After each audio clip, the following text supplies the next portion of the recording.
ब्रह्मा जी की मानस पुत्री थी जिसका नाम अहिल्या था। ब्रह्मा जी ने अहिल्या को सबसे सुंदर स्त्री बनाया था। सभी देवता उनसे विवाह करना चाहते थे। अहिल्या से विवाह करने के लिए ब्रह्मा जी ने एक शर्त रखी, जो सबसे पहले त्रिलोक का भ्रमण कर आएगा वही अहिल्या का वरण करेगा, ऐसे उन्होंने कहा।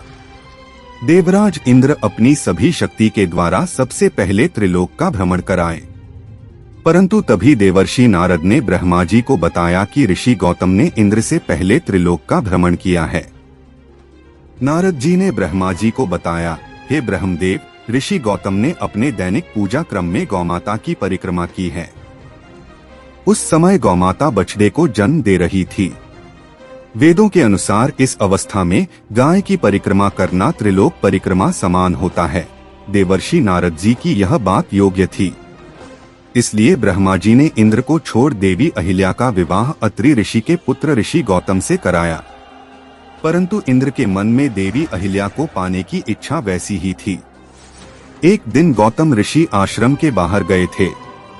उनकी अनुपस्थिति में इंद्र ने गौतम ऋषि के वेश धारण किया और उन्होंने अहिल्या से प्रणय याचना की। इस समय देवी अहिल्या ने गौतम ऋषि के वेश में आए इंद्र को पहचान लिया था, इसलिए अहिल्या ने मना कर दिया। इंद्र अपने लोक लौट रहे थे, तभी ऋषि गौतम भी अपने आश्रम वापस आ रहे थे। इस समय गौतम ऋषि की दृष्टि इंद्र पर पड़ी, जिसने उन्हीं का वेश धारण किया हुआ था। यह देख गौतम ऋषि क्रोधित हुए और उन्होंने इंद्र को शाप दे दिया। इसके बाद उन्होंने अपनी पत्नी को भी शाप दिया। ऋषि ने कहा, तुम सहस्रों वर्षों तक केवल हवा पीकर कष्ट उठाती हुई यहाँ राख में पड़ी रहोगी। जब प्रभु श्री राम इस वन में प्रवेश करेंगे तभी उनकी कृपा से तुम्हारा उद्धार होगा।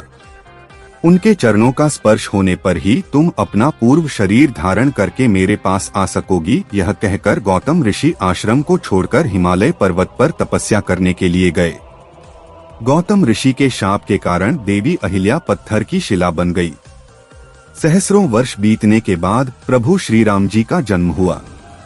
युवा अवस्था में महर्षि विश्वामित्र की आज्ञा से प्रभु श्री राम जी और लक्ष्मण ने ताड़का राक्षसी का वध किया। ताड़का वध के बाद वे यज्ञ के लिए आगे बढ़ रहे थे। तब प्रभु की दृष्टि उस वीरान कुटिया पर पड़ी और वे वहां रुक गए।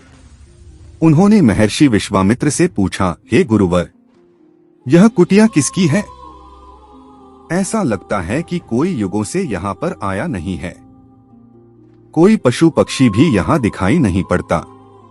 इस जगह का रहस्य क्या है?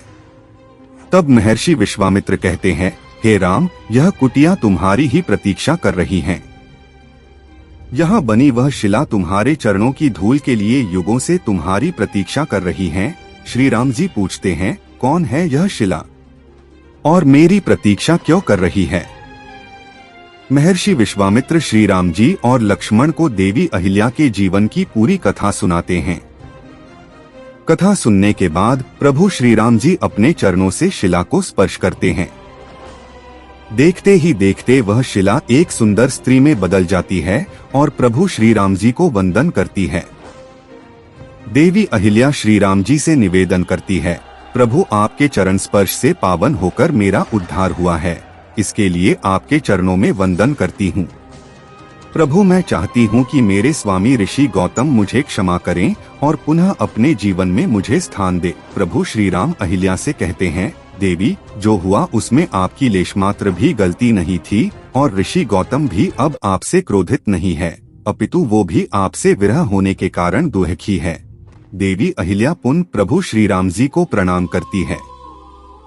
अहिल्या अपने स्वरूप में वापस आते ही कुटिया में बाहर आ जाती हैं और पुनः पंछी चहचहाने लगते हैं। इट्स निवेदन है कि कृपया चैनल को सब्सक्राइब जरूर कर दे।